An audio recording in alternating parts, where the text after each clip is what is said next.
fazer em janeiro do ano que vem. Mas quando foi em março, eu comecei a ter uma doença, que é uma doença bastante grave, que ela evoluiu em 2 meses. E quando foi em abril, eu já comecei a ter sintomas.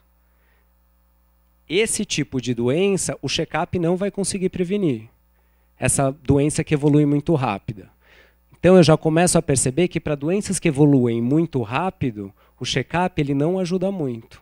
O check-up ele vai ajudar para doenças que têm uma evolução mais lenta, porque eu consigo detectar e consigo tratar.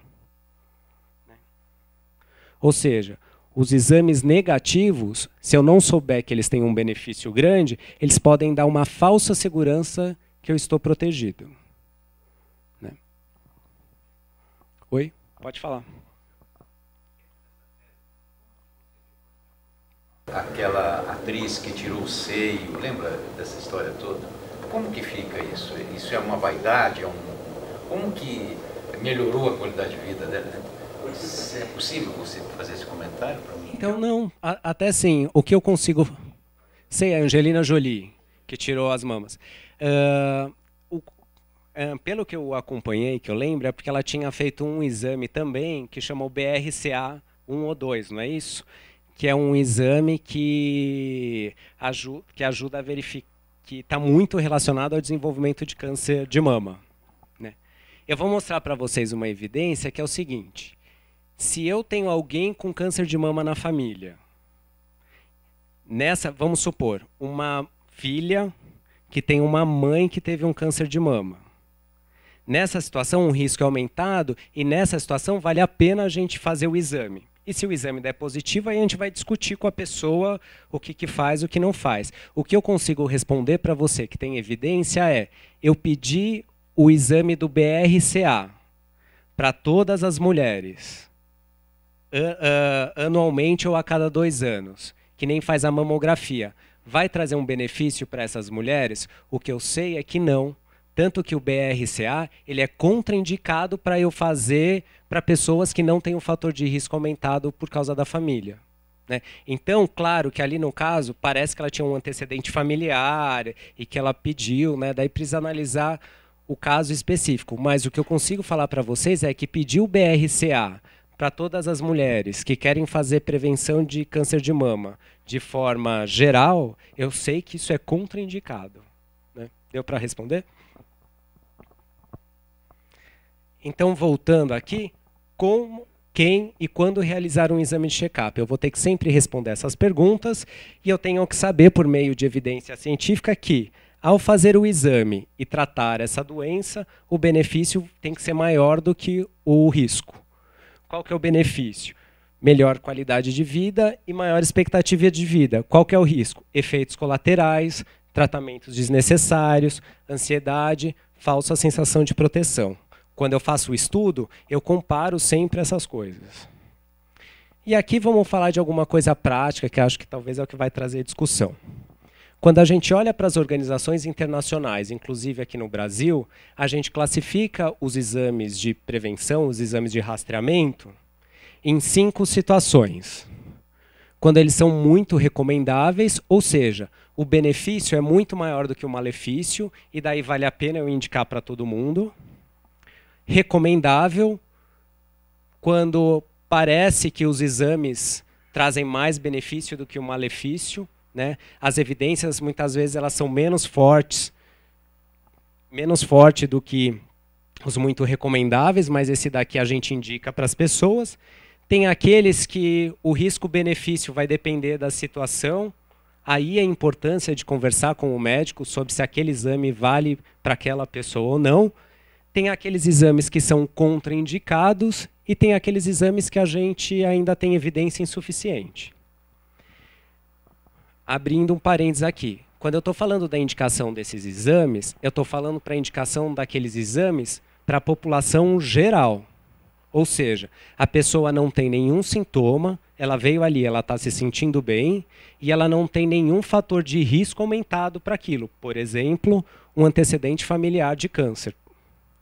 Né? Se a pessoa tem um antecedente familiar de câncer ou se ela tem algum sintoma, aí a coisa muda. Por isso que é importante conversar com o médico. Agora, eu não tenho um antecedente familiar, não tenho outro fator de risco aumentado e não tem o sintoma, daí vai entrar nessas indicações. E vamos ver, e quem que indica isso? Em algumas situações, vocês vão ver que existem conflitos entre as sociedades médicas que indicam isso. Aqui, para a nossa atividade, quais foram as referências que eu peguei, que é o que a gente costuma discutir bastante. A Força-Tarefa Norte-Americana de Serviços Preventivos, que eles reúnem vários especialistas que acabam pesquisando todos os artigos científicos que estão relacionados aos temas e fazendo recomendações. A Sociedade Brasileira de Medicina de Família e Comunidade. No caso do câncer de próstata, que vocês vão ver que vai trazer bastante discussão, além dessas indicações, eu peguei a indicação da Sociedade de Urologia Norte-Americana e o Instituto Nacional do Câncer, que também tem uma parte específica para os pacientes. Se vocês quiserem entrar lá, vocês vão ver todas as recomendações. Então, o que eu vou mostrar para vocês, né, e do Ministério da Saúde também, o que eu vou mostrar para vocês de recomendações estão relacionados a esses serviços aqui. Claro que vocês vão ver que alguns médicos, dependendo da situação, eles vão falar outras coisas. Eu tentei pegar aquelas organizações que são, digamos, as mais respeitadas no sentido da discussão desses exames. Então, vamos lá. O que a gente tem de evidência clara que o benefício é muito maior do que o malefício? Medir a pressão arterial a partir dos 18 anos, medir uma vez por ano. Se a gente detecta antes a pressão, a gente sabe que eu posso tratar e que isso pode reduzir risco de infarto ou AVC. Parênteses aqui, não é qualquer medida de pressão. Se eu estou com dor, se eu acabei de fumar, se eu acabei de fazer atividade física, se eu estou com vontade de fazer xixi, todas essas situações, se eu estou preocupado, todas essas situações elas vão aumentar a pressão, mas é um aumento fisiológico, é um aumento normal. Essa medida de pressão que eu estou falando aqui, qual que é? É a medida de pressão em repouso. Se eu faço uma medida por ano e a pressão está normal nessas situações, tudo bem. Se começa a ficar alterado, a primeira coisa que eu vou fazer, o que é? Só para vocês terem ideia de como é longo esse processo, é dieta. Dieta com diminuição do sal, por pelo menos 6 meses a 1 ano. Então, mesmo se eu detecto, por exemplo, que a pessoa tem pressão arterial aumentada, não preciso começar a usar medicação no primeiro momento. Eu posso orientar a dieta. E não é qualquer medida de pressão. Quais são os outros exames? Mulheres entre 21 a 65 anos.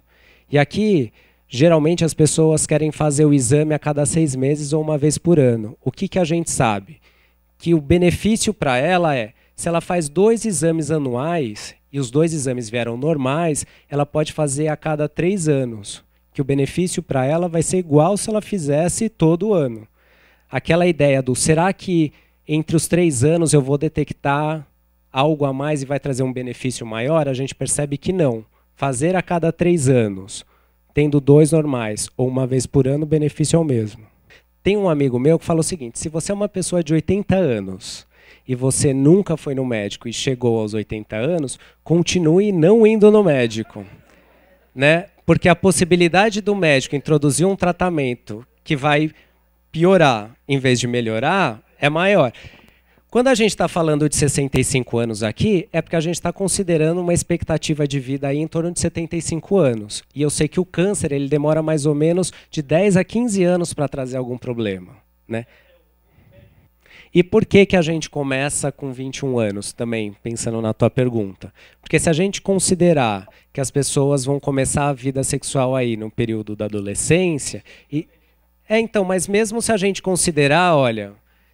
Vamos considerar uma idade baixa aqui de 11 anos. São 10 anos. Se eu estou falando para vocês que a evolução ela é bastante lenta, antes disso também não tem muito benefício, né? Assim.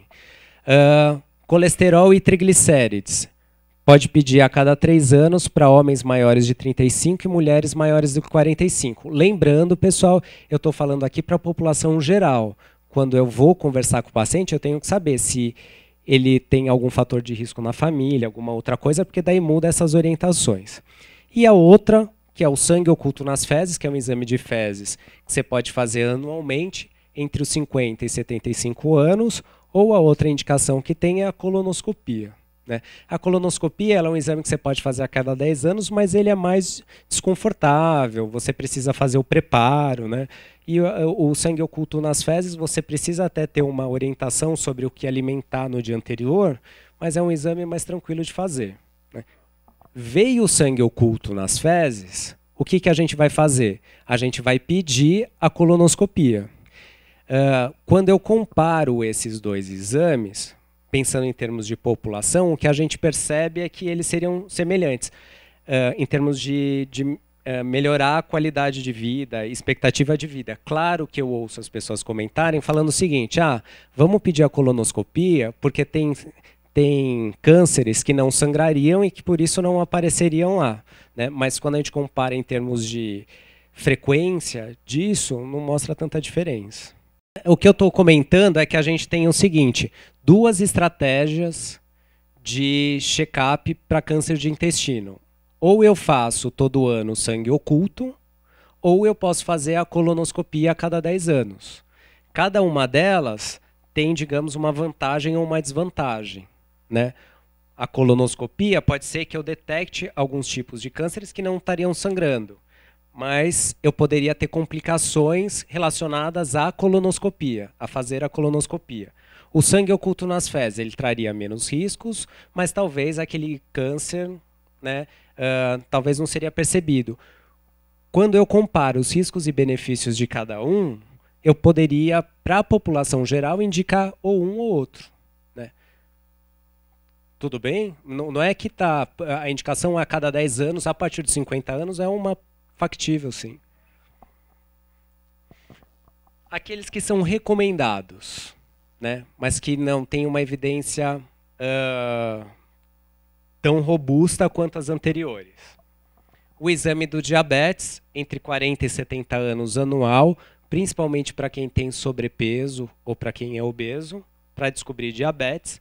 A mamografia, e aqui a gente já começa a ver algumas coisas diferentes do que é rotina ver na mídia. Né? O que a gente tem de evidência forte mostrando de benefício, que os benefícios são maiores do que os malefícios, são para mulheres entre 50 e 69 anos e não se precisa fazer o exame todo ano. Você pode fazer o exame a cada 2 anos. Né? Porque lembra que eu falei da ideia do falso positivo, do falso negativo? Né? Então, a recomendação clara que a gente tem é entre 50 e 69 anos. Entre 40 e 50 anos existe uma polêmica no meio médico. Né? Tem gente que fala, olha, os riscos seriam maiores do que o benefício, não dá para eu pensar na população como um todo. Né? Novamente, estou falando aqui para mulheres que não têm fator de risco aumentado. Né? Se eu tenho alguém na família que teve um câncer de mama, aí vai ser outra indicação. HIV, sífilis e hepatite B. Pessoas com risco para doenças sexualmente transmissíveis. Então é bastante comum as pessoas virem preocupadas, muitas vezes, só com diabetes e hipertensão. Só que esquece, por exemplo, que dependendo de outros fatores, hoje em dia a gente percebe que a incidência de HIV em mulheres casadas é uma incidência que vem aumentando ao longo do tempo. As pessoas acham que só os gays ou que só profissionais do sexo é que tem risco aumentado. A gente percebe que a incidência de HIV e de sífilis vem aumentando muito em outras populações atualmente. Hepatite C, que ela é mais transmissível por pequenos cortes, né, por contaminação por agulha. Pessoas com alto risco, né, então pessoas que sofreram transfusão de sangue e pessoas nascidas entre 1945 e 65, que era um período onde a gente não tinha os esquemas de prevenção ainda bem estabelecidos. Você pode fazer um exame único uma vez só. Ultrassom abdominal, esse é um que a gente tem uma evidência que traria benefício e que você quase não ouve falar, que são para homens fumantes, que têm entre 65 e 75 anos, é um exame abdominal que serve para detectar aneurisma de aorta. Você faz um exame uma única vez nesse período, para ver se tem aneurisma de aorta. Se tiver, daí você encaminha para o vascular, para o acompanhamento. E a densitometria óssea em mulheres maiores de 65 anos, principalmente aquelas mulheres brancas ou que são fumantes, muito magras, você pode fazer um exame único porque tem um risco aumentado de osteoporose e, dependendo do risco de queda dessa pessoa, ela pode ter uma fratura de colo do fêmur ou lombar. Tudo bem até aqui? Vocês estão achando estranho alguma coisa que eu não comentei até agora? Esses são os exames principais recomendados. Não, na realidade a gente não tem uma evidência clara se traz benefício ou não, mas para homem até o momento não é indicado. Outro dia eu atendi um paciente que ele chegou para mim e falou, a gente conversou, ele veio fazer uma consulta de check-up, eu pedi alguns exames, ele falou assim, mas você vai pedir só esses exames? Porque, em geral, o que a gente vê é a maioria dos médicos pedindo uma folha enorme de exames.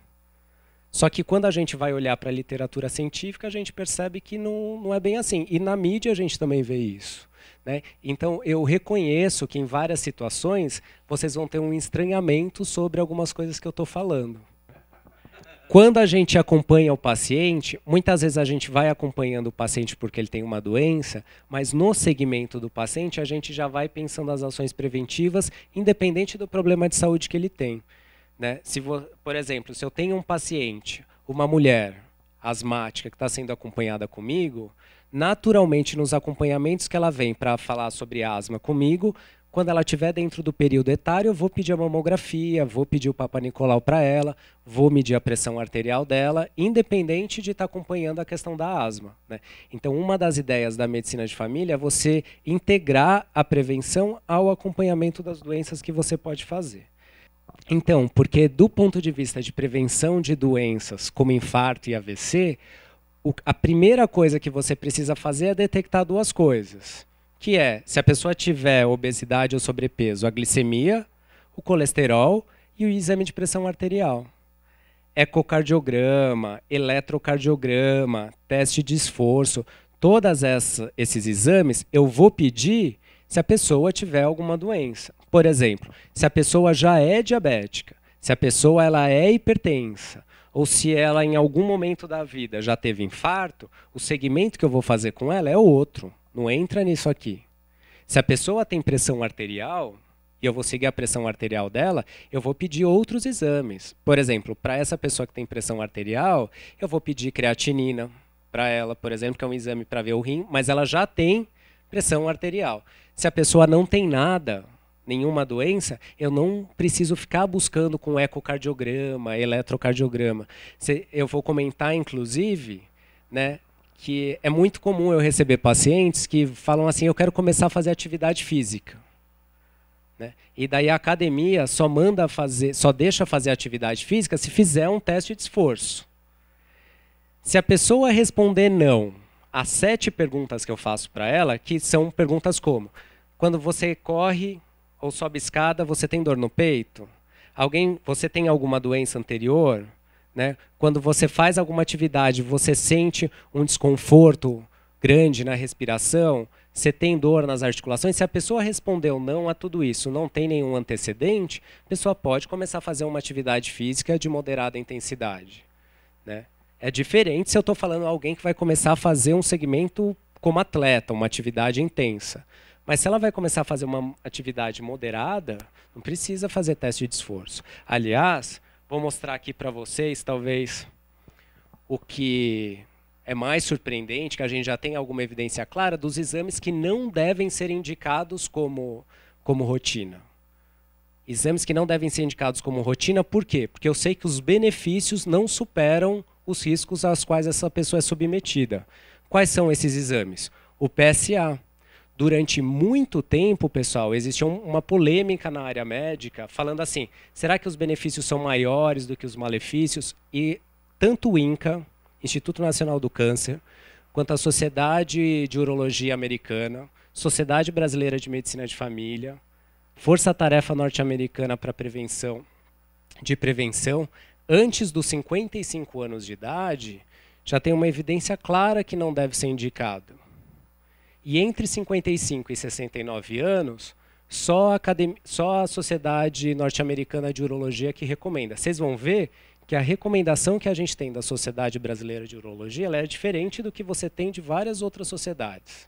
né? Eu sei que que as pessoas podem, que lá no acordo está colocado que vocês podem pedir o PSA no acordo lá do metrô, no coletivo. Eu sei que parte do governo fala o contrário disso, então vocês vêm por aí falando do Novembro Azul.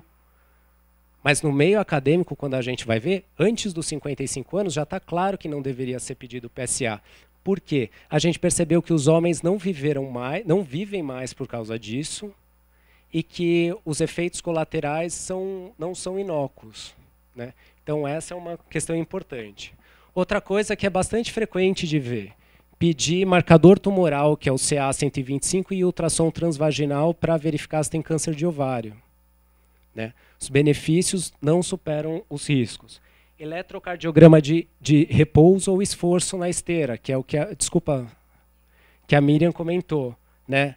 Como rastreamento para verificar se tem algum problema cardiológico. Estou falando de pessoas que levam uma vida que não são atletas, né?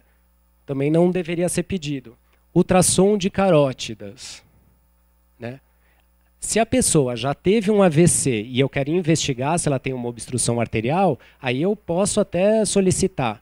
Mas para a população geral, quero fazer um exame preventivo, vou pedir esses exames? Não tem benefício. Ultrassom de abdômen e marcadores para câncer de pâncreas e o BRCA1 e o BRCA2 que vocês comentaram, né? Eu compreendo que tem muita gente fazendo coisa diferente, né? E daí as pessoas falam assim, mas eu não posso fazer nada para câncer de próstata? Infelizmente, a gente não tem ainda uma estratégia preventiva efetiva, né? Agora, eu falar que as pessoas que fazem o exame elas vão estar mais prevenidas do que as que não fazem, não é verdade, né? Então, essa é uma coisa importante que a gente percebe que é muito frequente acontecer atualmente. E alguns que a gente não tem evidência clara ainda se traz algum benefício ou não. Hormônio da tireoide, pedir vitamina D, fazer exame de pressão ocular e oftalmoscopia para verificar glaucoma e alguns outros exames que são marcadores, por exemplo, proteína C reativa, tomografia de carótidas, homocisteína, para verificar risco para AVC e infarto, né? Esses daqui, a evidência que a gente tem, ela não é tão clara ainda. E alguns aqui, falando em medicina de família, eu falei bastante de adultos para vocês, mas eu queria comentar algumas coisas de crianças. O teste do pezinho, todo mundo conhece, que é aquele que faz na maternidade, quando as crianças nascem. Esse é um exame que a gente poderia chamar de exame de check-up, o exame de rastreamento. Benefício ótimo, vale a pena a gente fazer para todas as crianças que nascem. O teste da orelhinha, que é para ver se tem alguma dificuldade auditiva de forma precoce, porque se a gente cuidar das crianças precocemente, a gente percebe que o desenvolvimento delas vai ser adequado. E uma avaliação da acuidade visual entre 3 e 5 anos. O que é bastante comum acontecer quando os pais procuram, por exemplo, com uma criança de 6 anos, eu vim aqui porque eu queria fazer um check-up. E daí alguns médicos pedem hemograma, exame de urina, exame de fezes e atualmente alguns até pedem um exame do colesterol, né? Esses exames a gente não tem claro se trazem benefício ou não. Eu procurei lá na Força Tarefa Norte-Americana, no protocolo do Ministério da Saúde, o que eles falam assim, olha, evidência insuficiente, você tem que analisar caso a caso, né? Assim, é uma criança que está numa situação de risco, tal, aí já muda a coisa, mas não está para a população geral, não vale a pena fazer. E aqui falando algo que é bastante comum, as pessoas chegam também e falam assim, mas não tem uma vitamina para dar mais força, para fazer a pessoa se sentir melhor, ou então para prevenir algumas doenças? Novamente, vitamina D e cálcio, dando de forma preventiva. Não estou falando aquela pessoa que fez a densitometria, deu osteoporose e precisa fazer tratamento. Não, nesse caso teria indicação, mas, olha, eu não tenho nada, quero tomar vitamina D e cálcio. Evidência insuficiente. E dependendo da dose, se for uma dose baixinha, é contraindicado, já se sabe que não tem nenhum benefício. Polivitamínicos para AVC, câncer e derrame, e infarto. Evidência insuficiente. E beta-caroteno e vitamina E para prevenir infarto, AVC e câncer, contraindicado. Um dos estudos mostra, inclusive, se a pessoa for fumante e toma vitamina E, o risco de ela infartar é maior do que se ela não tomar, né? Então, para a gente perceber que os exames não são inócuos. Preciso fazer um check-up para fazer atividade física? Então, tem até uma lei municipal de 2014 que eles vão colocar algumas regras lá e eles colocam algumas perguntas que aqui eu coloquei de forma resumida. Alguém falou que você tem uma doença prévia no coração? Não. Você tem dores no peito? Não. Você tem desequilíbrio, tontura ou perda de consciência? Não. Problema ósseo ou articular? Não. Usa medicação para pressão ou para o coração? Não. Tem alguma outra razão que o impediria de fazer atividade física? Não. Se você falou não para todas essas atividades e pretende iniciar uma atividade de forma moderada, que não é profissional, você não precisaria fazer uma avaliação cardiológica para isso. Novamente, diferente, você é uma pessoa diabética, hipertensa, já infartou, aí é outra situação. E daí, durante a consulta, conversando com... Vocês lembram dos exames do seu João? Todos estão normais. Mas na hora que eu comecei a conversar com o seu João, ele me falou que não estava conseguindo dormir direito, que as vacinações dele estavam atrasadas. A hora que eu pesei ele, o peso estava acima do adequado. A hora que eu fui medir a pressão na consulta, a pressão estava elevada. Todos os exames normais, mas vocês percebem que tinha outras coisas que não são detectadas pelo exame que eu poderia abordar para ele ter uma expectativa de vida melhor e uma qualidade de vida melhor? Então, para a gente pensar que não é só a solicitação do exame. E aqui, para a gente finalizar, não adianta realizar exame se isso não for acompanhado de outras ações preventivas e de promoção da saúde, né? Acho que tem, né? Então, a ideia não é a gente ter uma máquina onde chega lá e fala assim, qual é a minha idade e sai uma receita com a solicitação dos exames. A ideia é que você possa conversar com o profissional de saúde que cuida de você e possa fazer alguma coisa individualizada. E o que a ideia do médico de família, quando ele vem nisso, o médico de família ele não fica focado numa doença especificamente. Ele acompanha pessoas. Muitas vezes ele resolve os problemas, cuida de algumas doenças. Quais doenças? Ele faz uma avaliação diagnóstica, que nem qualquer outro profissional, e aquelas doenças que são frequentes, ele vai cuidando da pessoa ao longo da vida. A gente consegue avaliar quando precisa de um outro especialista ou não. Muitas vezes precisa do acompanhamento conjunto, né? Mas muitas vezes a gente consegue acompanhar uma pessoa que tem problema no pulmão, problema no joelho, problema de pele, problema de saúde mental, só ao longo do tempo, porque essas coisas são bastante frequentes. Tá bom, pessoal? Obrigado, então, pessoal.